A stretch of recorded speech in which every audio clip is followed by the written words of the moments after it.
Okay, so let's get to railroads. Railroads. I know we've already had railroads as a major innovation in the first industrial revolution, but railroads would be huge.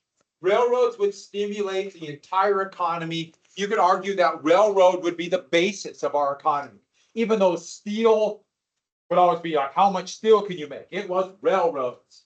And you can see just a little bit here of this trestle in Western Oregon, how complex that had to be. And this is going to stimulate, in fact, this is the reason for engineering degrees would be railroads. They had to specialize for railroads. So railroads is a good example of massive government aid. Directly aiding them with like the Pacific or Transcontinental Railroad Act, but also indirectly. Railroads would be this huge stimulation.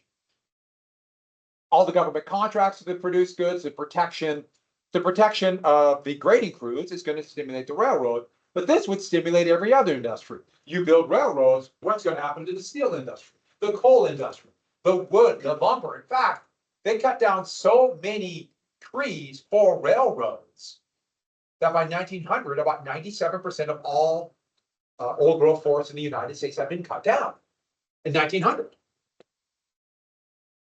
So just, which you're going to, it has some pretty negative consequences, but would be huge. And that is an example of the complexity. Anybody know what this big round building is? It's cleverly called a roundhouse. And you can take the train in, you can literally turn it and repair trains. And this is not something you just simply build.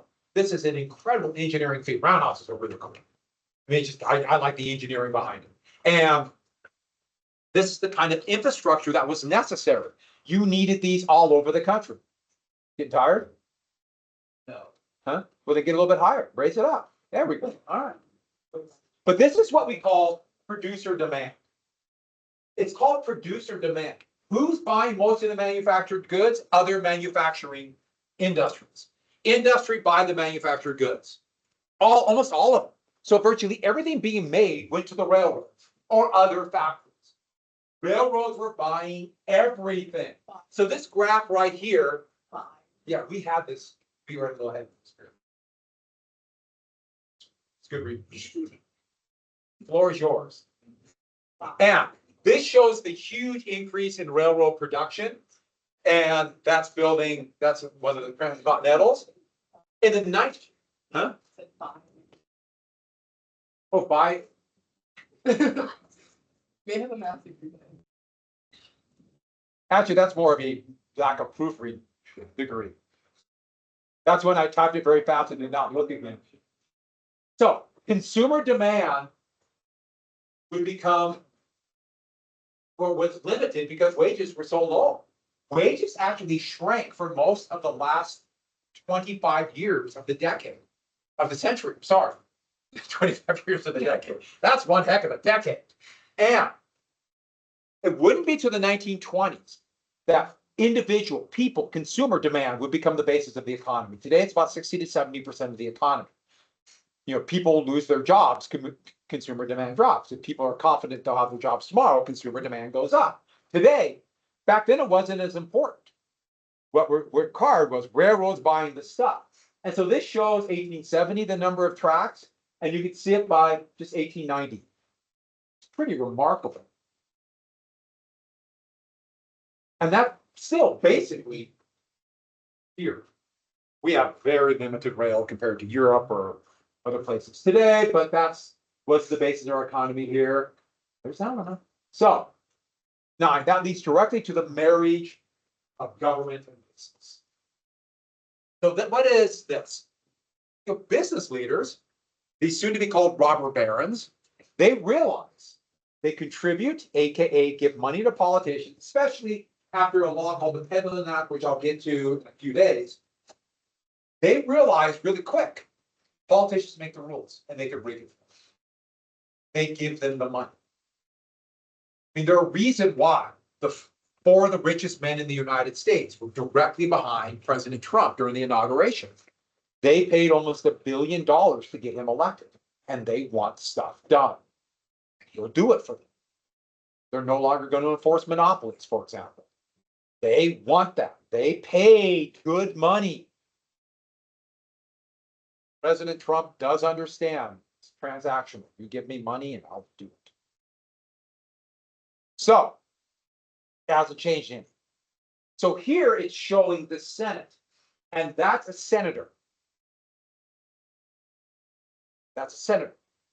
And basically what it's trying to show is that he's the senator representing the railroads. And the railroads run the Senate. You know, today it's tech and banking and equity, private equity. But then it was railroads. And to a lesser degree still, finance and banking really the next thing. That's a pretty good cartoon. I love the speaker as a train, and that looks very much like the symbol for the Pennsylvania Railroad. So what we have therefore is laissez-faire economics. Laissez-faire. We mentioned this once before, but the essence of conservative economics. Laissez-faire. And remember that what that is. Don't mess with competition, but allow for monopolies and massive government. Laissez-faire economics. Don't mess with how we compete. Don't mess with how we treat our workers. Don't mess with our products. Don't mess with pollution and what we're doing. Wow, would they pollute? But give us money, give us protection, and massive government aid. And the best example is railroads, but there's so many examples.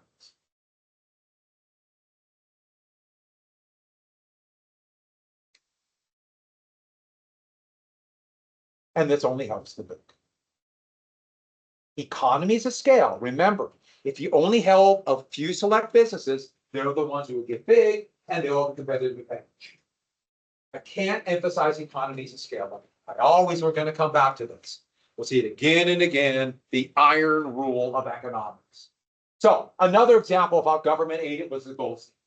And the gold standard, it began in 1873. I'll come back to that date when we actually explain. It's called the Coinage Act. But the gold standard, that ties the level of gold that a government accumulates, and they peg that to their money supply, their currency. And so technically what it means is you can go into any bank in the United States when they have a gold standard, put down $1 and get back $1 in gold.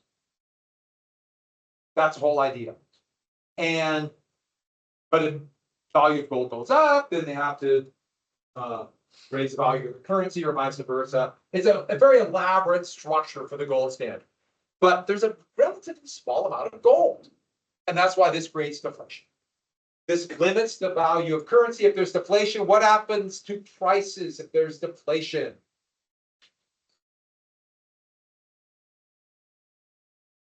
What happens to the value of currency if there's deflation?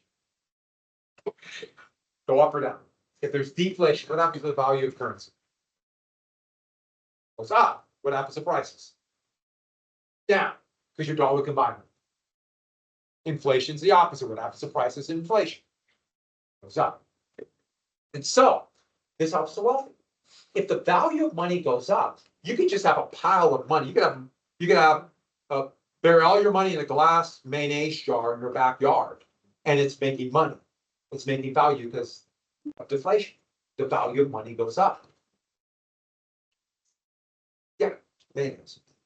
Because my great grandfather had a little store in Papillion, Nebraska, and would have these big mayonnaise jars like that and put a bunch of coins in it to save it, so he hated banks. But then he passed away. And I'll tell you that whole story down the road. But so I always think of mayonnaise jars, but it helps the wealthy, but it keeps the money supply low. Oh, does this help creditors or debtors? Creditors, if people pay back money of greater value. So they're also intensely anti-union. The government is anti-union. They'll send troops in to break up strikes. Unions raise wages. Unions raise costs.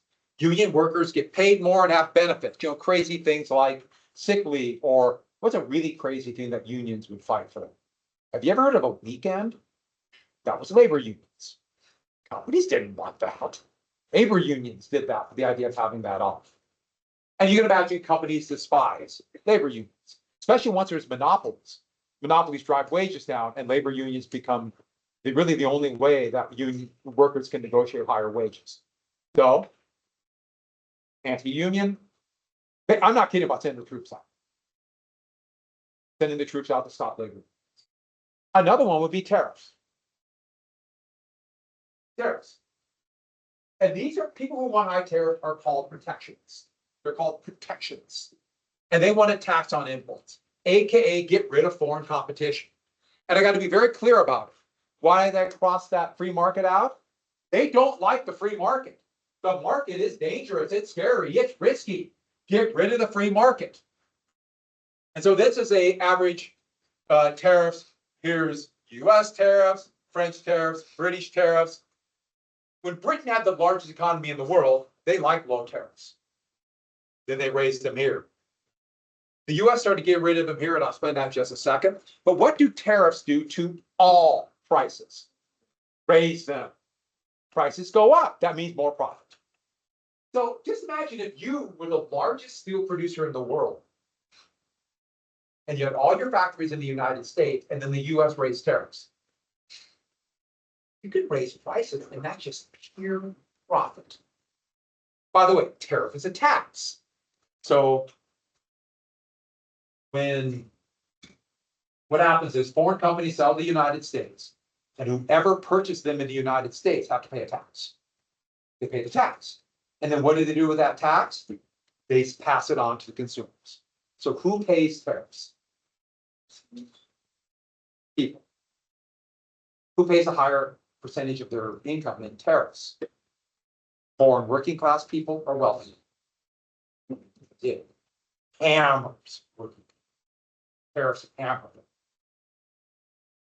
So if President Trump does the tariff, he's vowing to do a 25% tariff on goods from Mexico and Canada. That means that most people are going to have a dramatic tax increase. I mean, dramatic. Won't be that big deal. Housing prices will also go up 25%. So that'll be kind of. We have no housing issues in the US. Oh, besides a huge one, we get most of our lumber from Canada. So if they put a 25% tariff, the price of lumber will go up about 20%. And that means the housing prices will go up. How much? That's how tariffs work. So free traders were ones who did not want a tariff. You guys can see the price.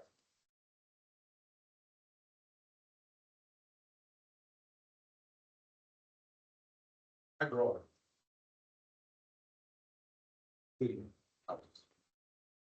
So they're called free traders, and they want the competition to drive prices down.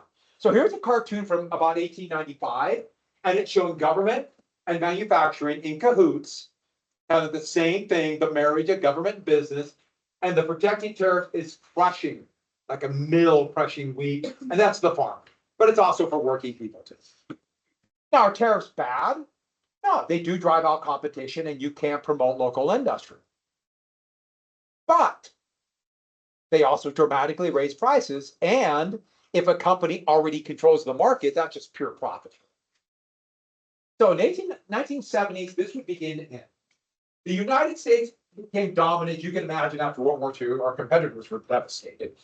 But then the United States companies started what's called globalization, and stopping manufacturing in the United States, laying off those workers, and sending the jobs to, Mexico, Guatemala, any place they could pay about 1/10 of wages in the United States. When Mexican wages got too high, they started moving those companies to Guatemala. When that got too high, they moved to Vietnam, and now they're moving to Bangladesh, where they could pay them about 1 penny on every 20. A penny, 10 cents on the dollar for American wages. That's what they pay them. What about that? Oh, and you can imagine what that's going to mean.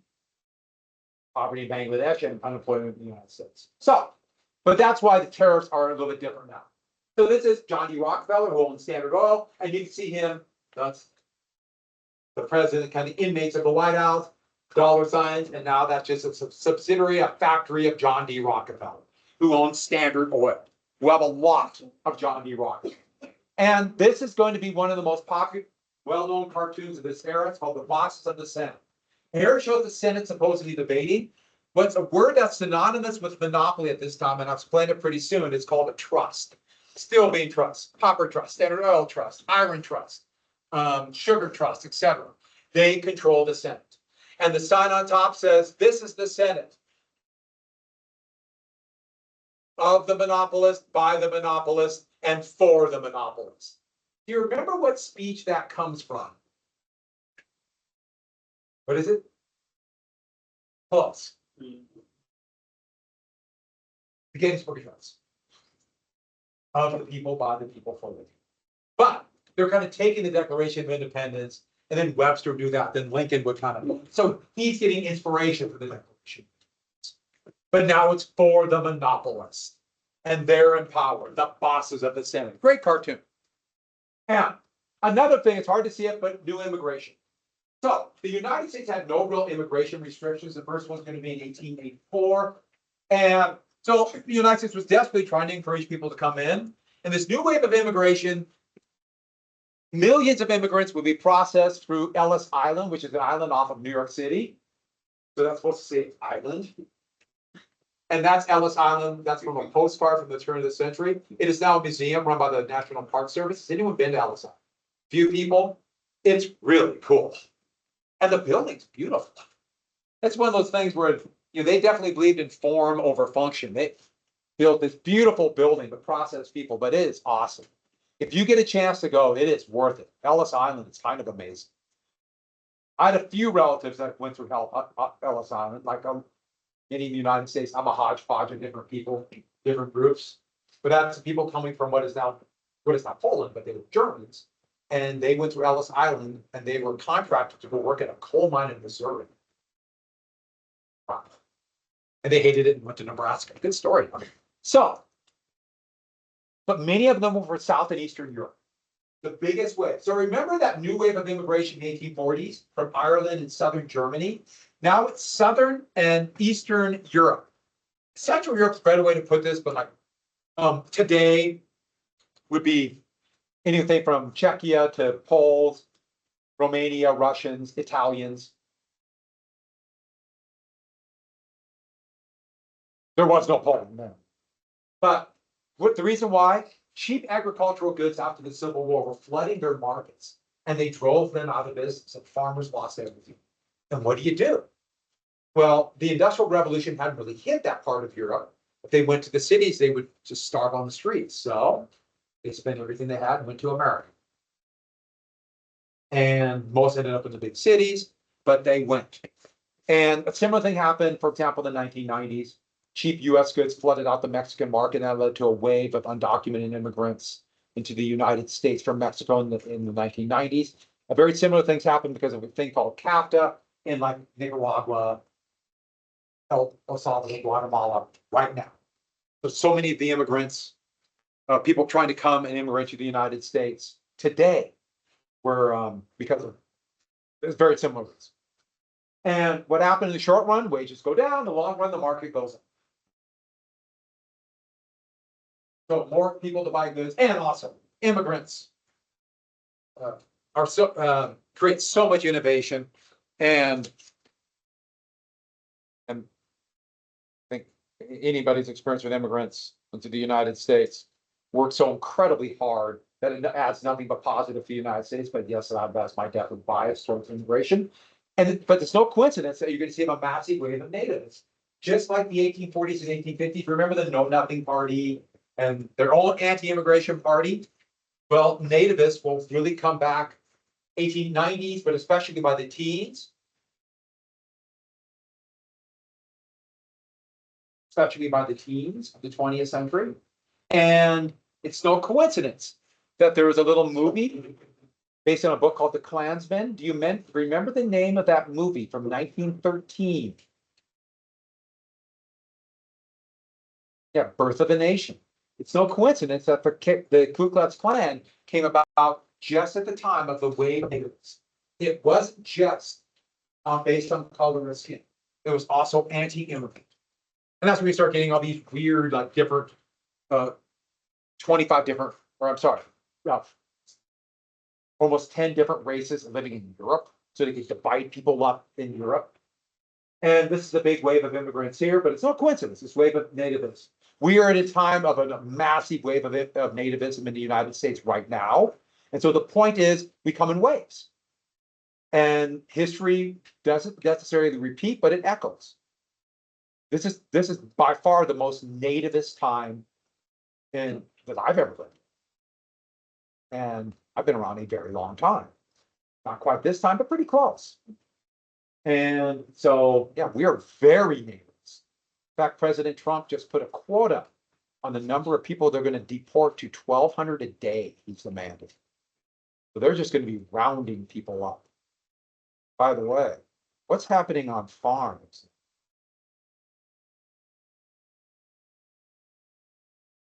Almost 50% of agricultural workers are immigrants. They're not shown up to work. What's going to happen to prices? This has impact. You say this is a good or bad thing. Wow, is it going to have impact? Speaking of that, this is where we get the impact of the different groups from the United States. These are the most prevalent ethnic immigration and country where immigrants came from. I do find it fascinating. In 1900, it was still Canada for Montanans. But these are still territories. And the other thing I find interesting, Germany, UK. Okay, so why UK? So 10, efficiency. And efficiency are new business practices that would be developed in this era. So we're talking, end of the Civil War to World War I. You're kind of lumping this big era together where everything would change. And remember, the whole goal is to get profits up, to get more market share, to get profits up to whatever it can.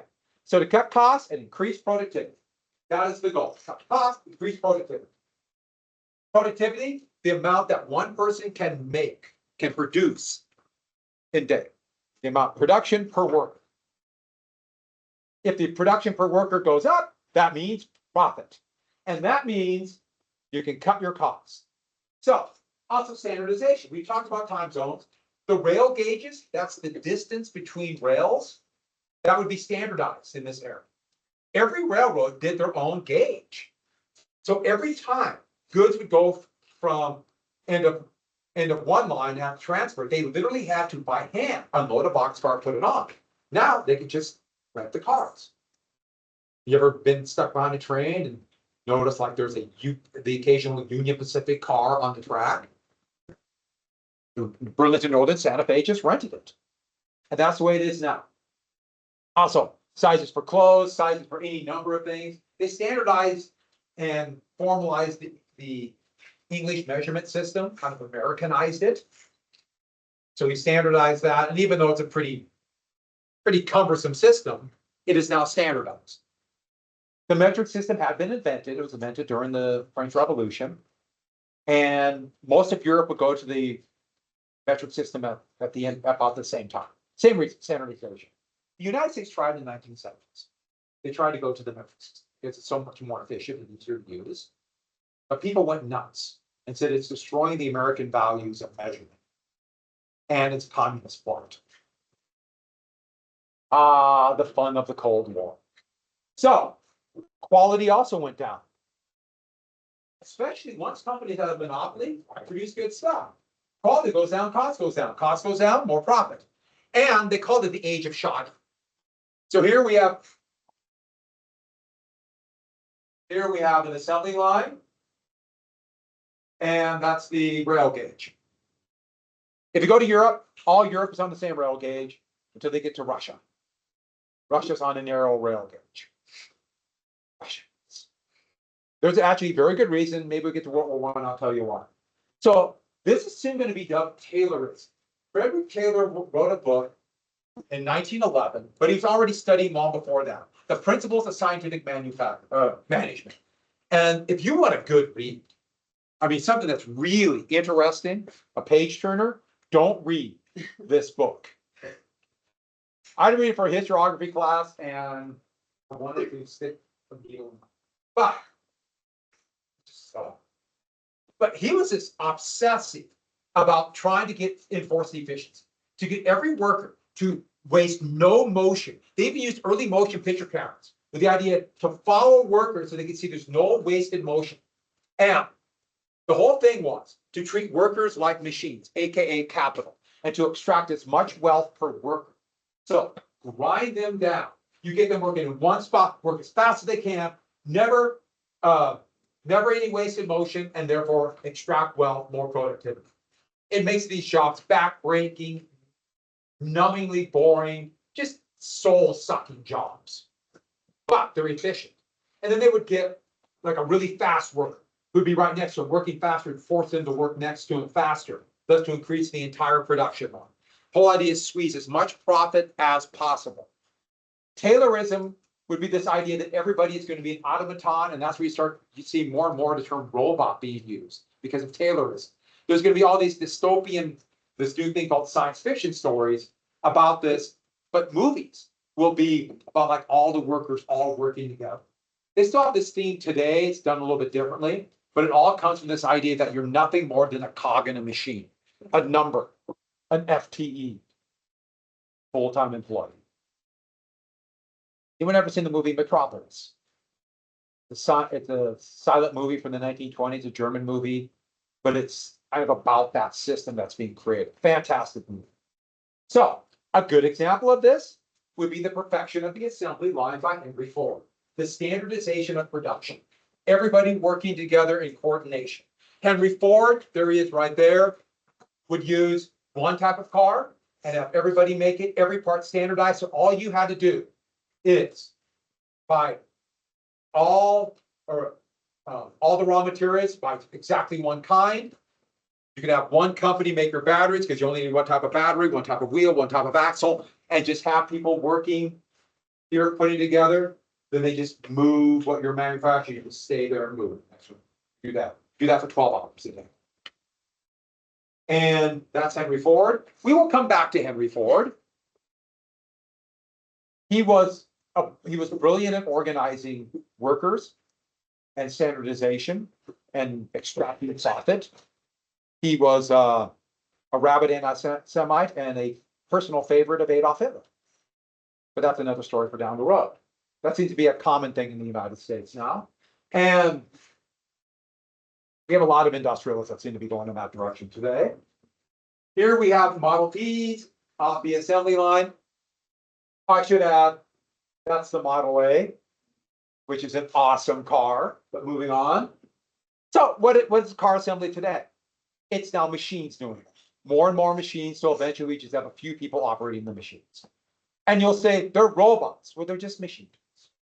And this is economies of scale. Production costs drop, you can drop the prices then and maintain your profit margin. And what about companies that can't afford the assembly line? What happens to them? They go out of business. This means only the biggest can do this. And this is a classic example of economies of scale. You have to have the most investment, the most money, you need size to do this. And this is the price began to drop and sales went up dramatically as more people can afford to buy them. The other problem is though, they would soon produce significantly more goods than what people can buy. That's when we get to actually purposely making goods for people to buy that are supposed to break right away. And you have to buy new ones. Have you noticed that? Oh yeah. Well, light bulbs would break anyways. I mean, that was inherent. The film would break, but yeah. But the best one you see, look if you have a phone, plant obsolescence. It's designed to be obsolete. Oh yeah. Everything's made to break and you have to replace it.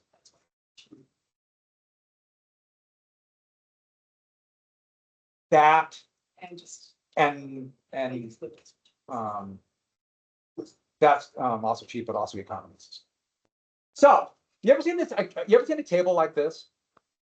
You ever seen a table like some kind of structure this on top? You know, this is for business. You ever seen that? Frederick Taylor invented this. Modern structure to organize business. So you have the owners of the company called the board of directors, and they hire someone to run the corporation for you. Anybody know what CEO stands for? Yeah, chief executive. Yeah. So there's somebody that is good at organizing the money, organizing the wealth. They might not know anything about actually making the product they made, but they know how to organize the money. So This would become the era of big business and cutthroat competition, and to drive your competitors out of business, to undermine them, to destroy them, to take over profit. And there's a lot of pictures of John D. Rockefeller, Standard Oil, as a monster scooping up his competitors. And he was as ruthless can be. The whole idea is this cutthroat world, my business survives, or if my business survives, that means you have to fail. So competition, that means undercut your competitors and drive them out of business. But the problem with undercutting your competitor, what is your competitor doing to you, or at least trying to do? Undercut you. And what happens? You invest all your money and you can't undercut because you lose so much money. You might lose everything. Competition leads to risk. Capitalism's cheat engine is competition, but the capitalist hates competition, aka capitalism, because it's really risky. If you invest everything in a business and go under, you lose it all.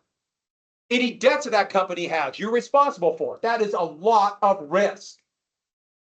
And if you're doing it, your competitors are doing it, especially in this era. So you gotta cut costs to drop prices.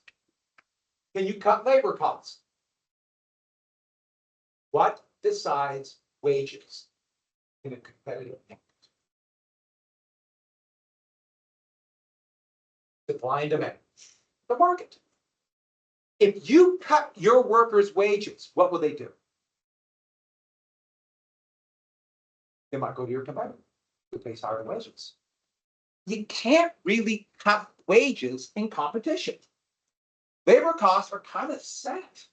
Oh, sure, if you get more productivity, you don't need as many workers.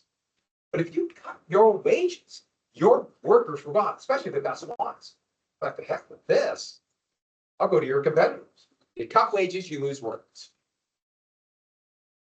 And you can always tell places that pay low wages and don't treat their workers well. They constantly have new employees. You ever go someplace and there's constantly new ones. Why? Yeah, they're always cutting wages. Walmart is a very difficult place to work. It's a hard job. And that's why there's so much turnover, partially because of wages. So you got to become more efficient. How do you do that? Economies. Because the problem with efficiency is your competitors are doing the same thing. So you got to get bigger. So you get bigger, huh? They don't have to worry about it. So here's John D. Rockefeller and Standard Oil swallowing up all the competitors. And how do you do that? You either drive your competitors out of business by undercutting them or swallow them up.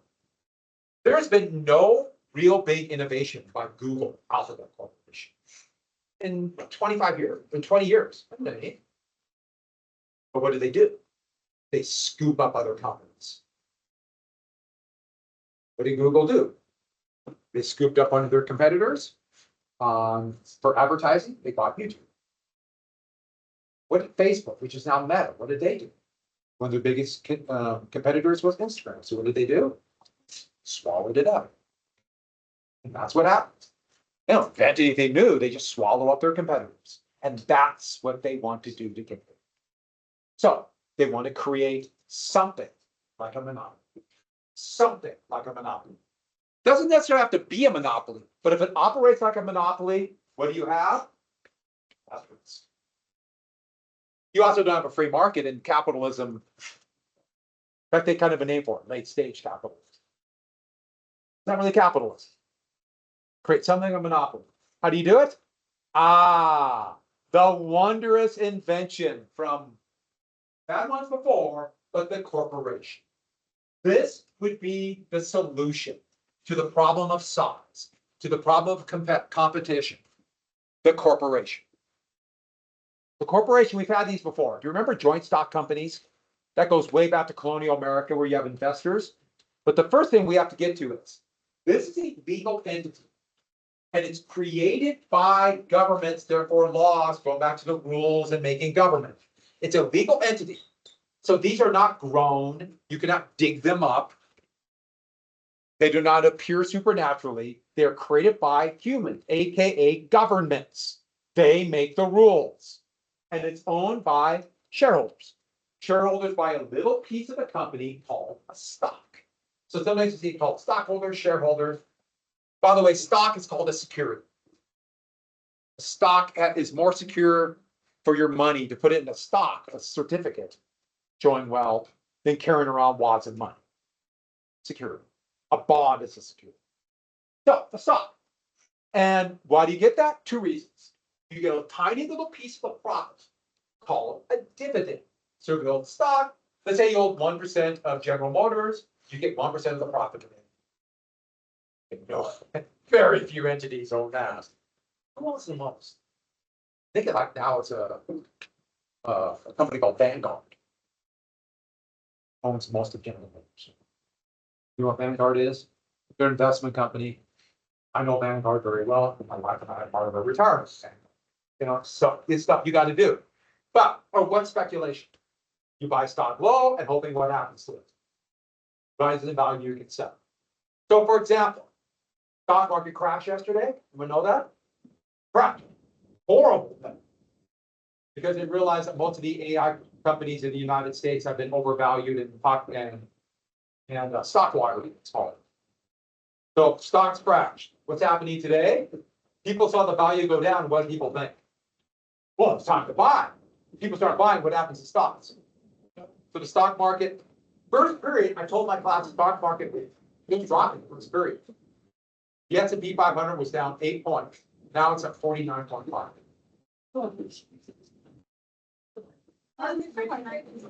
Let me go. The stock market is going to be. Yeah. Were they anti-union? They want to lower it. Remember, if government pays off, if government needs the money from business, go do the business bid. Does that make sense? What's the stock market point even mean? They have a ratio. And you have to look at the form, find the ratio of the S&P 500 has a ratio. So just give you a generic idea. Well, how did that, that's not? I'm always hating. There were only 14 schools this year. Usually they're around 20.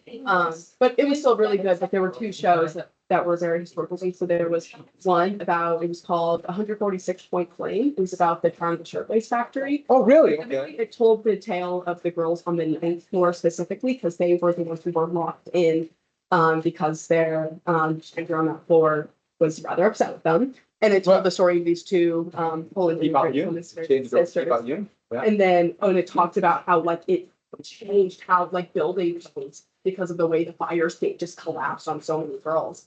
And then there was another one called The Night Witches, about the Night Witches. It was during the World War II. They were a group of women in Russia who would fly planes at night over the Nazi party. Yeah. And it was just about a group of the Night Witches. And at the end of their show, they held up, each of them played a different night witch. And they held up pictures of the night witches they played.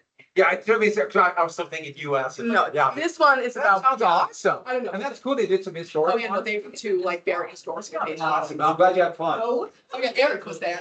That's my fun.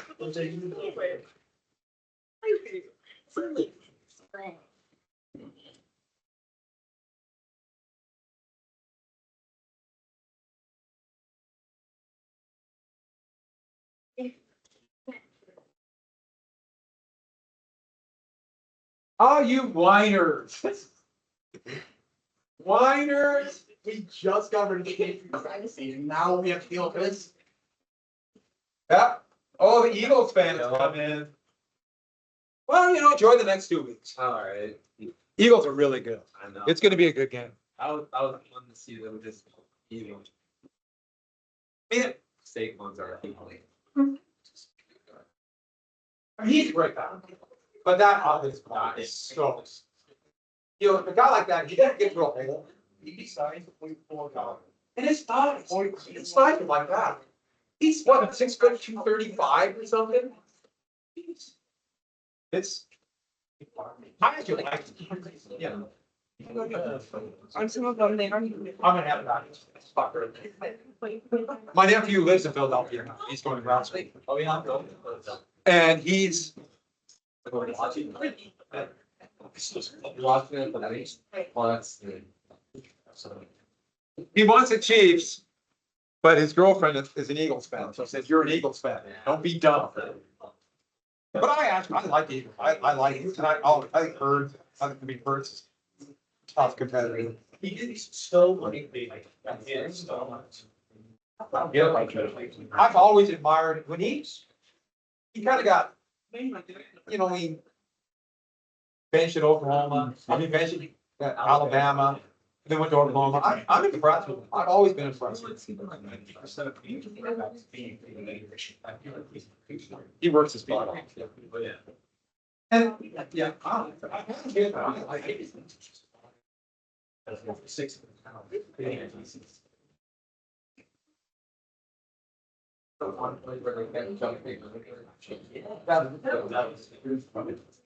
Sticking together.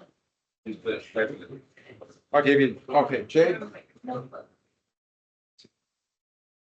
It should be, I think it's. What to be a blowout, but I don't, it won't be. I can't see either team. The Chiefs do certain things good, they're not great. The Eagles defense. Eagles got the problems too, but. It ain't your problem.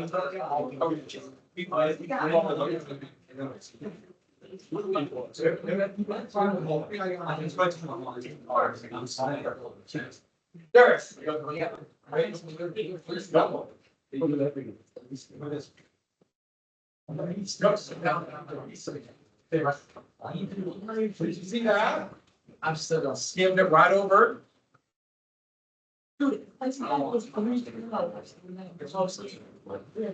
Turnovers, I led to touch. We got how much? And. If I see that, three. They weren't a good team, but they wouldn't have that fumble. That was, well, all three turnovers led to touch. So what if like. They looked like they were. They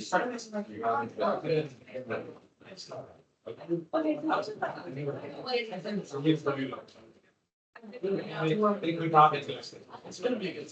Didn't second one and out, yeah, well. Yes, I didn't want Bills on the.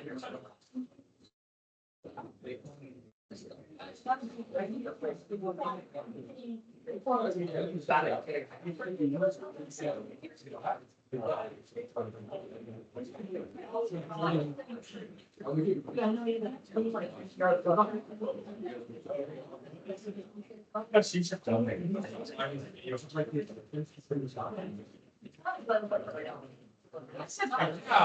one Western Sydney is or Western world history. There was a couple councils of you that they took home. But the project they mentioned skills. It's not, you couldn't make a base for various reasons, so it just, topple over.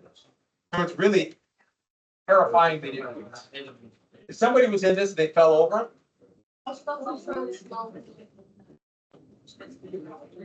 Probably bigger than that one. All right, let's quick talk about this.